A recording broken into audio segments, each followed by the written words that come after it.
Guangzhou Tuomoyi Auto Parts Company Limited, established in 2008 and located in the auto city of Huadu District, Guangzhou. Factory is covering an area of 30,000 square meters, around 100 employees. Production capacity is 60,000 monthly. There are more than 1,500 molds, had developed consumables, and wearing parts for Japanese, Korean, American vehicles. All products are sold to more than 50 countries all over the world. The annual turnover to reach 20 million USD. Trustworthy Tuomoyi brand, a professional manufacturer, mainly supply with OEM standard steering and suspension parts. For example, ball joints, stabilizer links, control arm, tie rod end, rack end, idler arm, and pitman arm.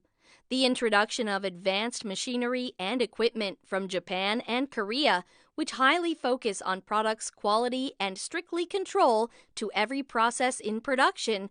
We use brand new raw material from Japan and USA to make sure product reliable and long-lasting performance.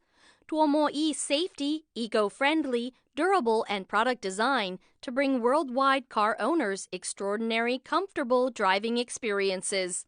With years of experience in automotive parts aftermarket, Tuomoyi has obtained IATF 16949 and ISO 14001, an international standard for quality management system, 28 technical patents, advanced equipment, scientific 5S management system, strong warehousing and sales service to provide customer satisfaction products. Customized products is welcome and sincerely hope to build up long-term business with you in the near future.